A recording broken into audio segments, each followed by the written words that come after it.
राम नाम मणि के प्रभाव की चर्चा आज हम करेंगे।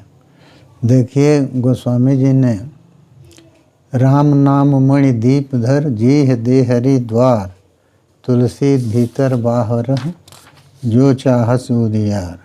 तो ये कह के और तुलसीदास जी कहते हैं कि यदि भीतर और बाहर दोनों ओर उजियार माने उजाला चाहते हो, उज्ज्वलता चाहते हो, तो फिर राम नाम मणि को जीभ रूपी देहरी पर रखो।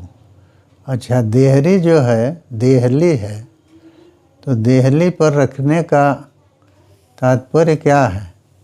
और देहरी तो दरवाजे पर होती है, तो दरवाज़ा जो है, मुख को दरवाज़ा कहें तो मुख रूपी दरवाजे की देहली हो गई जीभ। तो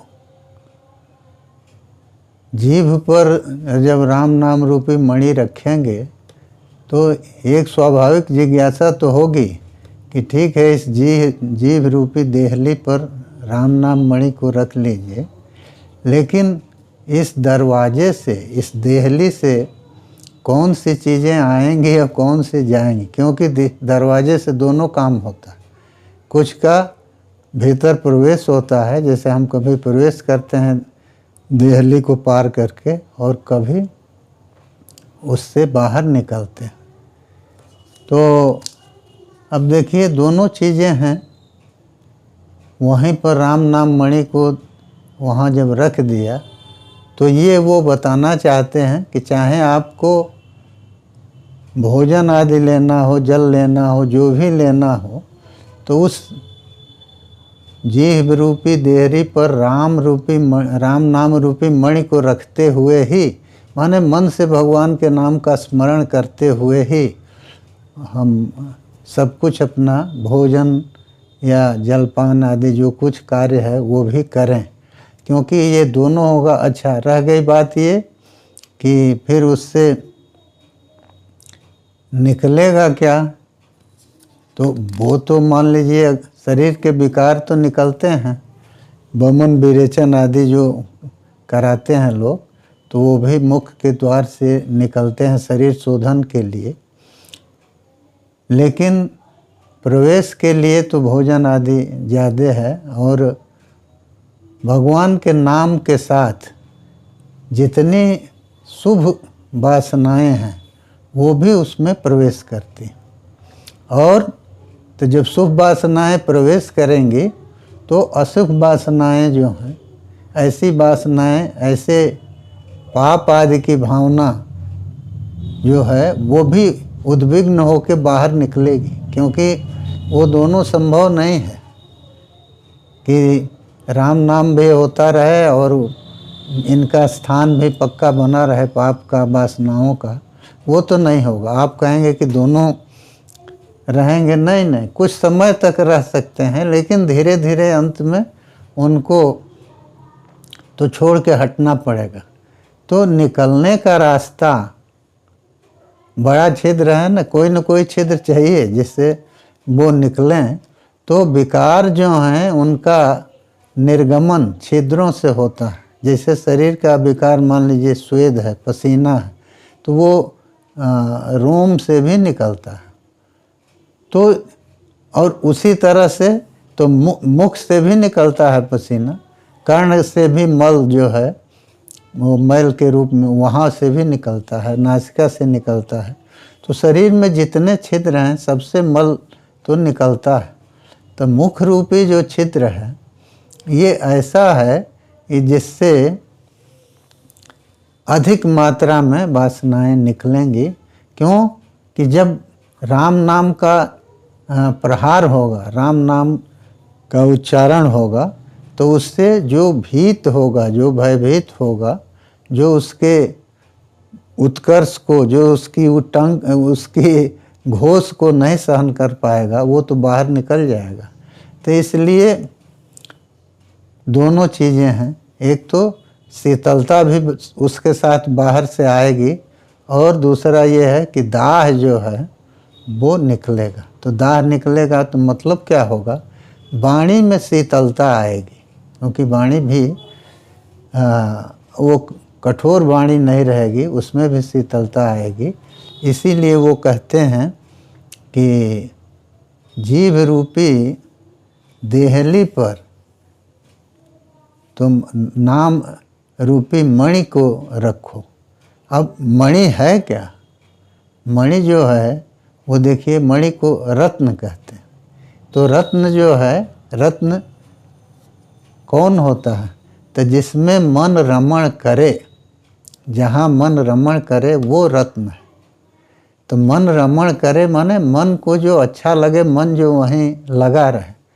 तो मणि को, रत्न रूपी मणि को वहाँ रखते हुए हमको नामोच्चारण करना है, नाम का उच्चारण करना है। तो ये मणि जो है, इसमें मन को भी लगाना है। ये कह रहे हैं कि मन वहाँ जाए। अब ये कहेंगे कि मन वहाँ नहीं जाएगा, तब नहीं जाएगा।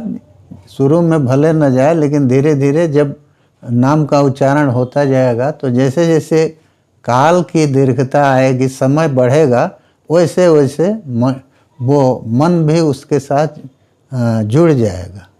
और दूसरा ये है कि मन जो है वो कब जुड़ता नहीं है, वो मन उससे हटेगा जब उद्विग्नता रहेगी, भीतर दाह रहेगा। तो जब ये मणिरत्न जो है वो कैसा है? अत्यंत शीतल है। तो जब शीतल है, क्योंकि आप जानते हैं 2 तरह की मणि है, सूर्यकांत मणि और चंद्रकांत मणि। तो सूर्यकांत मणि जो है उससे उष्णता आती है, चंद्रकांत मणि जो है वो उससे शीतलता आती है। तो ये भगवान श्री रामचंद्र का नाम है, तो ये चंद्रवत शीतल है। तो इससे जो है वो शीतलता आएगी। तो शीतलता आएगी, तो शीतलता का मतलब क्या है? शीतलता का महत्व तब है जबकि भीतर से दाह निकलता जाए। तो दाह निकलेगा और शीतलता जो है वो प्रवेश करेगी। तो इस तरह से ये दोनों काम होंगे। और जैसे जैसे शीतलता आएगी, वैसे वैसे दाह जो है शांत हो जाएगा, और फिर उसमें आस्वाद्यता आ जाएगी। क्योंकि मणि के लिए लिखा है, राजवल्लभ का ये वचन है, सुश्रुत संहिता में भी इसी तरह का मिलता हुआ वचन मिलता है। मणिरत्नम परम शीतम कषायम स्वादुलेखनम। मणिरत्न जो है वो परम शीतम, पर है उत्कृष्ट है, और शीत है, ठंडा है। तो सिंह स्वप्ने धातु से तो वो या शीत बनेगा, या सेंग से भी बन सकता है। तो जब शीत है ये, तो दाह को शांत करेगा। और स्वादु है, स्वादु है क्यों? इसलिए कि वो भगवान श्री रामचंद्र के रूप के साथ जुड़ा हुआ है। नाम जो है वो रूप को भी लाता है, क्योंकि ये दोनों जो हैं भगवान की उपाधि हैं, और दोनों जो हैं एक दूसरे के पूरक हैं। तो इसलिए ये स्वादु भी है और चक्षुष्य है। चक्षुष्य माने नेत्रों के लिए हितकर है। अब सोचिए, तो नेत्रों के लिए जब हितकर है, तो मतलब क्या हुआ कि हमको वो सभी चीज़ें जो सामान्यतः नेत्रों से हम नहीं देख पा रहे हैं, तो जब नाम जप का प्रकर्ष होगा, नाम जप में हमारा अधिक समय बीतेगा और धीरे धीरे वो हमारा स्वभाव बन जाएगा, तो हमको वो चीज़ें भी दिखाई देने लगेंगी जो सामान्यतः नग्न नेत्रों से दिखाई नहीं देती। और सबसे बड़ी बात इस वचन में ये कहा, धारणा तच्च पापा लक्ष्मी विनाशनम। चक्षुष्य तो है ही है, लेकिन इस मणिरत्न के धारण से होता क्या है? पाप और अलक्ष्मी ये दोनों नष्ट होते हैं। तो पाप और अलक्ष्मी दोनों नष्ट हुए, तो मतलब क्या हुआ? तो पाप तो वो है जो हमको परमात्मा से दूर करता है, ऐसी वृत्तियाँ जो संसार की ओर ले जाती हैं और परमात्मा से हमको दूर करती हैं, वो पाप वृत्तियाँ हैं। और अलक्ष्मी वो है जो कि हमारे लिए नाना प्रकार के कष्टों का उपस्थापन करती है।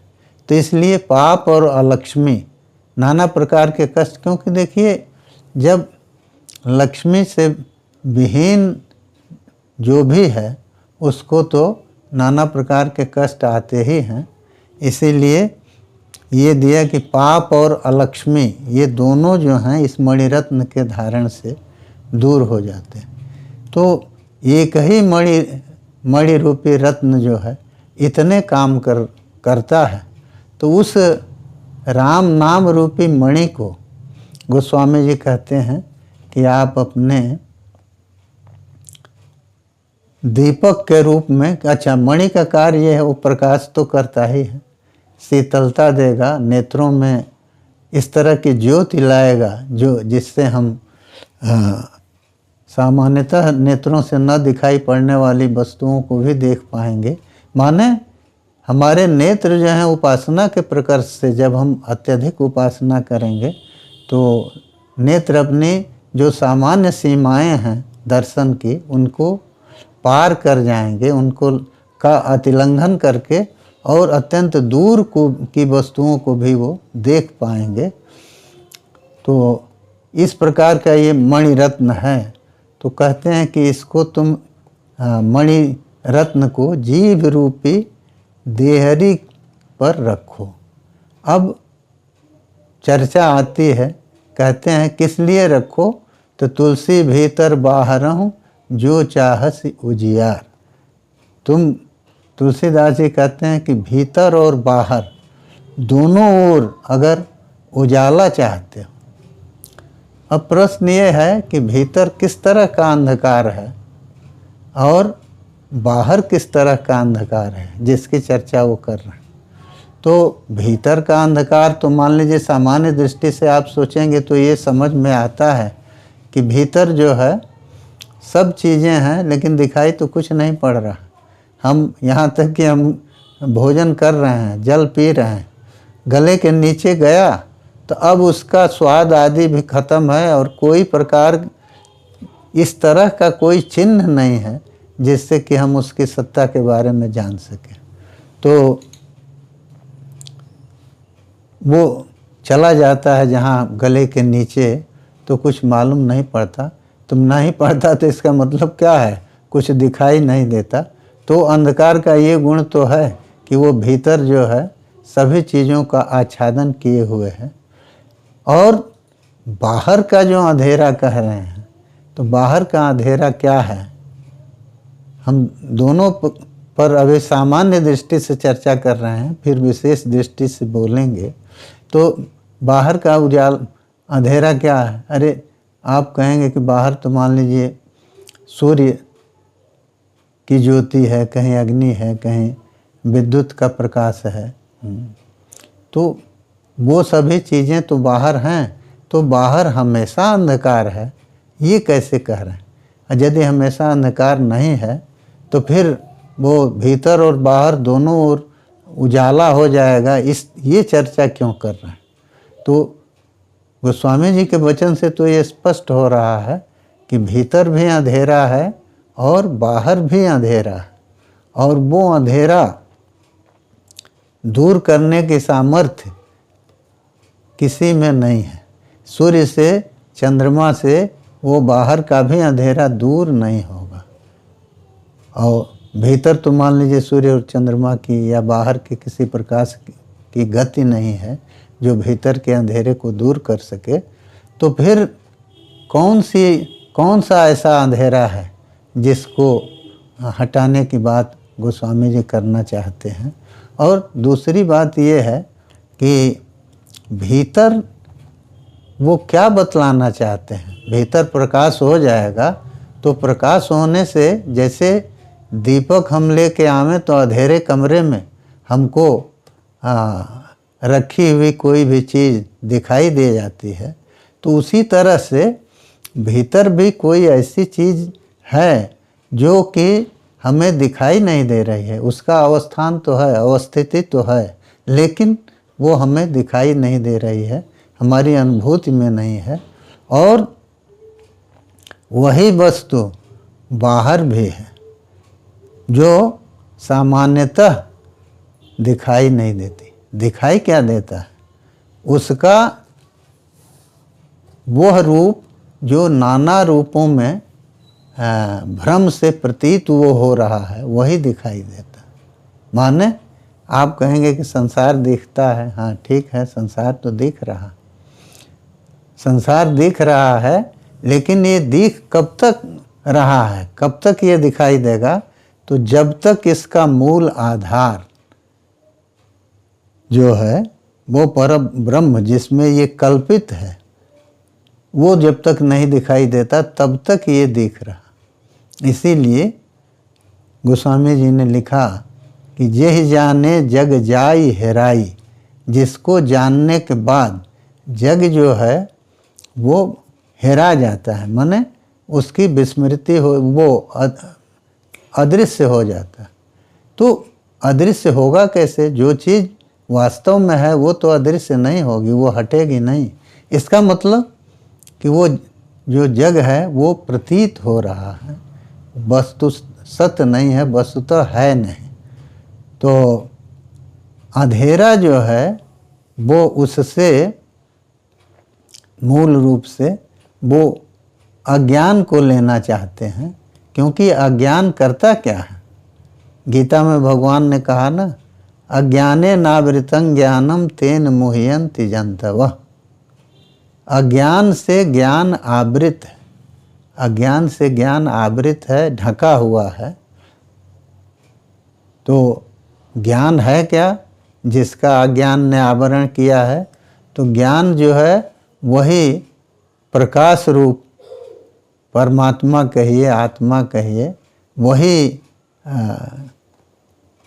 अज्ञान के द्वारा ढका हुआ है, आवृत है। अब ये आप कहेंगे कि परमात्मा तो इतना सर्वसमर्थ है, सब कुछ उसके इतने विशेषण और इतने गुण बताए जाते हैं, और उसको अज्ञान जो है वो कैसे ढक लेता है? तो नहीं, वो तो देखने में आता है, बादलों से सूर्य ढकता है। अब बताइए कहाँ संभव है? बादल का आकार कितना छोटा है, और सूर्य का जो धरती से कई गुना बड़ा है उसको वो कहाँ से ढक सकता है? लेकिन व्यवहार यही होता है। वस्तुतः बादल हमारी दृष्टि को रोकते हैं, दृष्टि का आच्छादन करते हैं, और उस दृष्टि के आवरण से, दृष्टि के ढक जाने से ये प्रतीत होता है कि सूर्य ढक रहा। उसी तरह से अज्ञान जो है वो परमात्मा को ढकता है। ढकता है का क्या मतलब है? उनके स्वरूप को प्रतीत नहीं होने देता। तो स्वरूप को प्रतीत नहीं होने देता, ये भी एक विडंबना है। जो सर्वदा प्रकाश रूप है और उसको अज्ञान ढकता कैसे है? तो अज्ञान जो है उसकी यही विशेषता है, यही उसका स्वरूप है। अज्ञान क्या करता है? अज्ञान में अन्यथा बुद्धि होती है, उल्टी बुद्धि होती है। जैसे हम रस्सी को नहीं जान पा रहे हैं, रस्सी के स्वरूप को नहीं जानते हैं, तो वो अंधेरे में उसके स्वरूप को जब हम नहीं जान पाते तो वो हमें सर्प के रूप में प्रतीत होती है। उसी तरह से परमात्मा जो है उसको अज्ञान के कारण हमारे अंदर अन्यथा बुद्धि है, वो अजन्मा है, लेकिन हम उसको जन्म लेने वाला समझते हैं। वो अशरीरी है, फिर भी हम उसको शरीर धारण करने वाला समझते हैं। वो सबका जनक है, लेकिन हम उसको दशरथ के पुत्र के रूप में, जसोदा के पुत्र के रूप में देखते हैं, देवकी के पुत्र के रूप में देखते हैं। तो ये अज्ञान जो है वही अन्यथा बुद्धि कराता है। अन्यथा बुद्धि माने उल्टी बुद्धि, जो तथ्य से विपरीत बुद्धि है वो करा देता। तो परमात्मा का ढकना यही है। अरे स्वरूप ही जब उनका नहीं पता चला, जैसे कोई आदमी अगर चद्दर ओढ़ के अंधेरे में आ रहा है, जाड़ा का दिन है, तो आप बहुत नज़दीक आ जाने पर भी नहीं पहचान पाते। वो बोलता है तब कहते हैं कि अरे रमेश, हम नहीं समझ पाए भाई। तो ये होता है, अज्ञान जो है वो स्वरूप का तिरोधायक है, उससे तो स्वरूप तिरोहित होता है। तो उसी तरह से ये अज्ञान भी, परमात्मा का अज्ञान जो है वो भी परमात्मा के स्वरूप को तिरोहित करता है। अब वो स्वरूप प्रकट कब होगा? तो प्रकट होगा जब हम उसके स्वरूप को जान जाएंगे, जब ये बुद्धि हमारी हट जाएगी। तो वो बुद्धि, अन्यथा बुद्धि जो है वो हटेगी कैसे? तो भगवान की कृपा से ही हटती है। सो जानई जे ही देहु जनाई, वही जान पाता है जिसको आप कृपा करके आप बतला देते। लेकिन उसको प्रकाशित होना है, और प्रकाशित होने का सर्वोत्तम स्थान जो है वो इस लोक, ये मनुष्य शरीर है। मनुष्य शरीर में वो प्रकाशित हो जाता है प्रयास करने पर। तो मनुष्य शरीर, इसीलिए जीभ को लिए, मुंह को लिए, तो मनुष्य शरीर में उसको प्रकाशित होना। और प्रकाशित कहाँ होता है? मन में, अंतःकरण में। तो अंतःकरण में प्रकाशित होता है। इसीलिए गीता में भगवान ने कहा है कि न ज्ञानेन सदृशम पवित्रमेह विद्यते, ज्ञान के समान पवित्र वस्तु इस लोक में कोई नहीं है। लेकिन वो ज्ञान होता कैसे है? तो कहे तत्स्वयं योग संसिद्ध काले नात्मनि विन्दति। वो योग संसिद्ध होकर के, योग माने कर्म योग और समाधि योग, माने ऐसे कर्म करेगा जिसमें फल का अनुसंधान नहीं होगा, फल की इच्छा छोड़ करके कर्मानुष्ठान करेगा, और समाधि योग से मन को धीरे धीरे शांत करने का प्रयास करेगा। तो इन दोनों से धीरे धीरे मन में वो योग्यता आ जाती है। तो इसीलिए दिया कि योग से संसिद्ध जब मन हो जाता है, अंतःकरण हो जाता है, तो वह परमात्मा का प्रकाशक हो जाता है। समाधि में यही होता है ना, दिया है कि समाधि में मन जो है वो लीन नहीं होता, सुसुप्ति में लीन होता है। समाधि में मन तो रहता है, लेकिन वो अपने स्वरूप में रहता है, वृत्ति शून्य होकर के, और वो फिर मन ही भगवान की आनंद रूपता का वही ग्रहण करता है। तो इसीलिए दिया है कि समाधि में जब मल दूर हो जाते हैं, सारी वासनाएं दूर हो जाती हैं, तो अंतःकरण से ही उस सुख का ग्रहण होता है। और परमात्मा क्या है? सुख रूप है, आनंद रूप है, सद रूप है, चिद रूप है। तो ये सारी अनुभूतियाँ मन से ही होती हैं समाधि में। तो इसीलिए भीतर का प्रकाश तो ये हुआ, जब वासनाएं दूर हुई तो भीतर जो भगवान बैठे हुए हैं हमारे आप सबके भीतर, ईश्वर सर्वभूतानां हृदय से अर्जुन तिष्ठति। अर्जुन से कहते हैं कि अर्जुन, ईश्वर सबके भीतर बैठा हुआ, लेकिन तो उसका प्रकाशन कैसे होगा? तो जब आप कर्म योग और समाधि योग, तो कर्म योग में ये सब चीज़ें आ जाती हैं, नाम जप आदि भी उसी में आएगा, और ये आसानी से किया जा सकता है, क्योंकि उपासना के साथ मन को जोड़ना, उपास्य के पास मन को रखना, यही तो उपासना है। तो उपास्य के पास मन रहेगा कैसे? मन तो हमेशा बाहर घूमता रहता है, लेकिन नाम रूपी मणि के सानिध्य में होगा क्या कि धीरे धीरे भीतर का दाह खत्म होगा। एक जो उसको विकलता है, एक जो अज्ञात भय बैठा हुआ है कि क्या हो जाएगा, क्या होगा, तो वो नहीं, वो सब निकल के और मन में शीतलता आ जाती है। और मन में शीतलता आएगी तो प्रकाश आएगा। तो इस तरह से भीतर का प्रकाश होने का मतलब है भगवान कि रूप माधुरी आदि का आनंद प्राप्त होना। तो ये दोनों होगा, सगुण का भी दर्शन होगा, निर्गुण का भी साक्षात्कार होगा। तो निर्गुण के साक्षात्कार का क्या मतलब है कि उस स्वरूप को, अरे चैतन्य तो वही है एक, उसको हम अपने को उससे अलग समझ रहे हैं, तो अपने से अलग उसको नहीं समझेंगे तो ये हो जाएगा। और सगुण का भी साक्षात्कार होगा, सगुण का मन में नर्तन होता है। तो इस तरह से वो भीतर का प्रकाश होने पर ये दोनों होगा।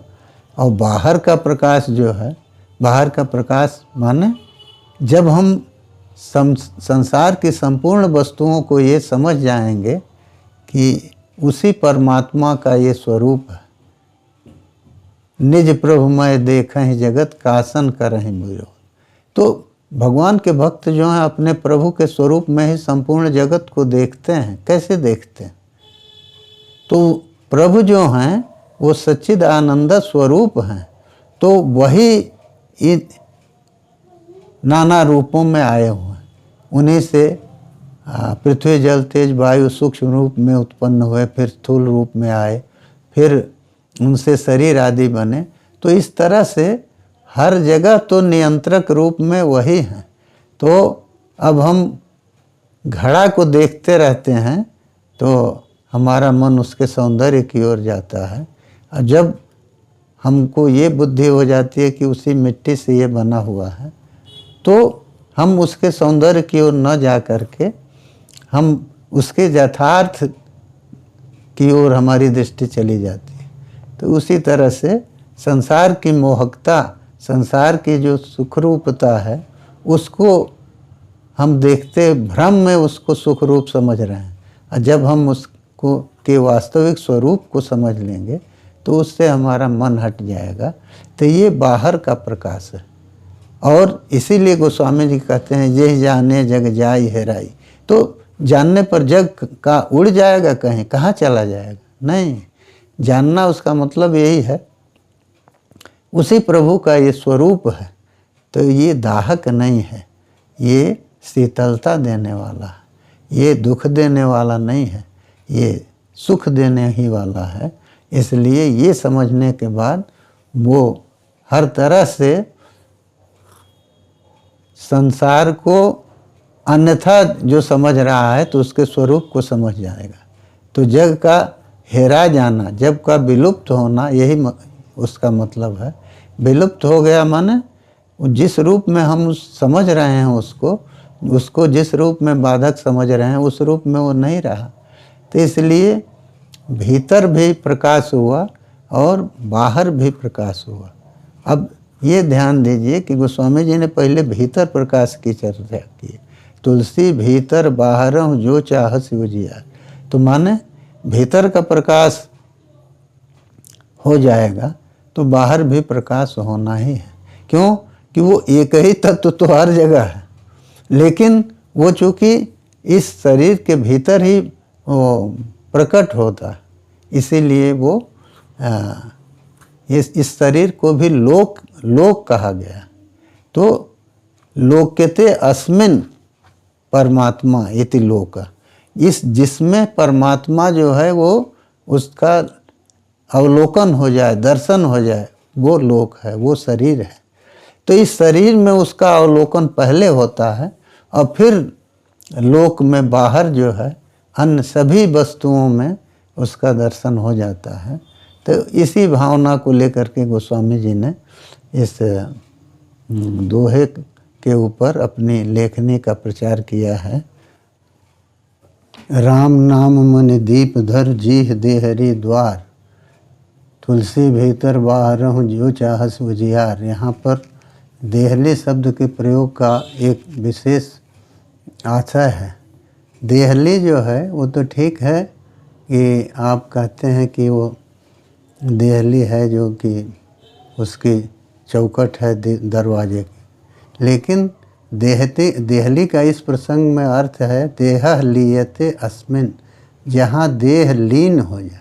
मतलब क्या हुआ कि हम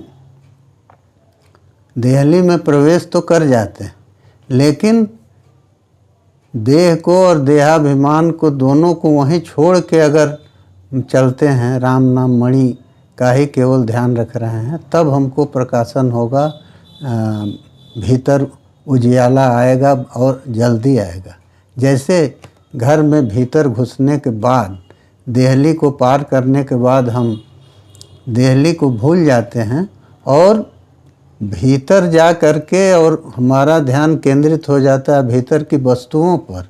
हम वस्तुतः उस समय अपने शरीर और इस सबसे अलग एक तरह से रहते हुए हमारा ध्यान केवल उन द्रष्टव्य वस्तुओं पर रह जाता है। उसी तरह से देहली का मतलब उतने तक है, वो उतने तक साधन है जब तक कि हमको वो राम नाम रूपी मणि का वो आश्रय बन सके, उसके लिए तो ज़रूरी है। लेकिन मुख के न रहने पर, जीभ के न रहने पर राम नाम का उच्चारण तो नहीं होगा। लेकिन उच्चारण करते करते करते करते जब हम नाम में ही लीन हो जाएंगे तो धीरे धीरे देह का विस्मरण हो जाएगा। तो देह का विस्मरण होने पर हम फिर अपने असली गेह की ओर चलेंगे। हमारा जो वास्तविक घर है, जो हमारी शरण जो है, हमारे रक्षिता जो परमात्मा हैं, उनको हम जान पाएंगे।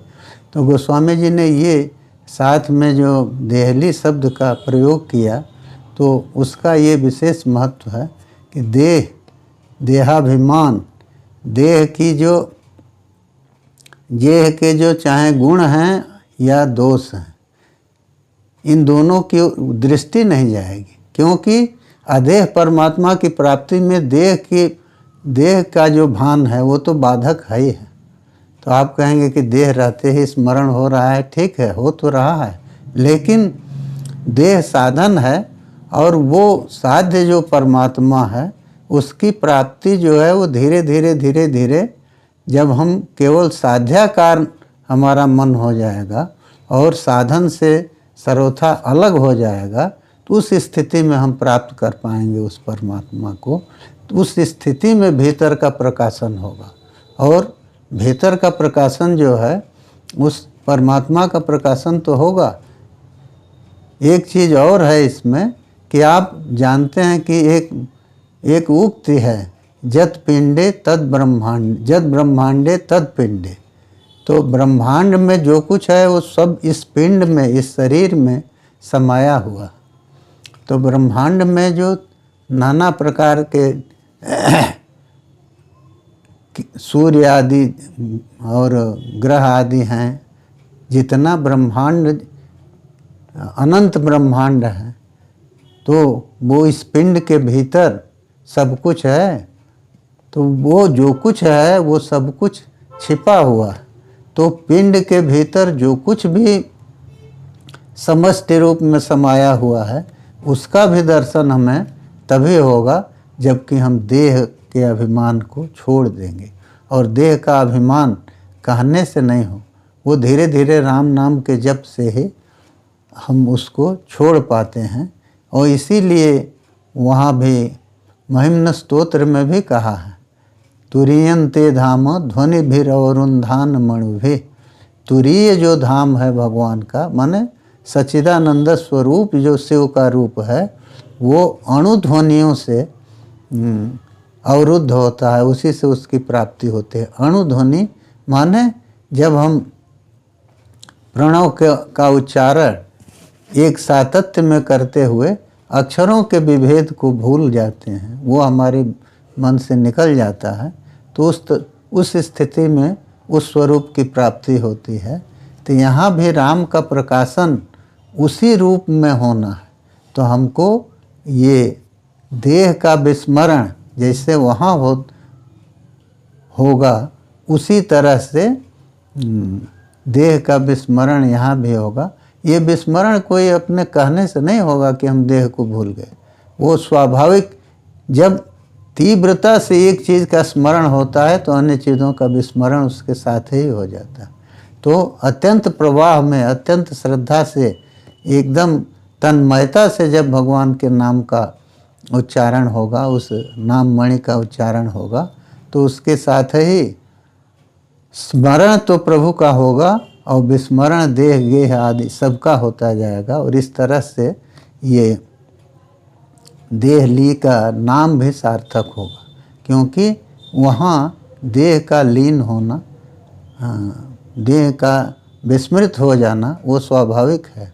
और प्रकाश जो हम देखते हैं, तो देखिए सामान्य व्यवहार क्या है, देहली पर जो दीपक है उससे प्रकाश हो रहा है, लेकिन वैसे प्रकाश किससे होगा? अरे दीपक चाहे देहली पर रहे या चाहे कहीं रहे, वो तो प्रकाश करेगा। तो उसी तरह से तो देहली जो है वो प्रकाश करने में सहायक इतने अंश में है कि वो भीतर और बाहर दोनों ओर वहाँ दीपक रहेगा तो प्रकाश होगा। वैसे प्रकाश तो केवल दीपक से ही होना है। तो वहाँ देहली का जैसे प्रकाशन में उपयोग नहीं है, उसी तरह से देह जो है वो भी प्रकाश, उस प्रभु के प्रकाशन में, प्रभु की प्राप्ति में वो देह भावना जो है वो बाधक ही है, साधक नहीं है। साधक इतने अंश में है कि हम उसके जो अंग हैं जीव आदि, उनसे हम भगवान के नाम का स्मरण करते हैं। बाकी अंत में विस्मरण जो है वही साधक होता है। बस।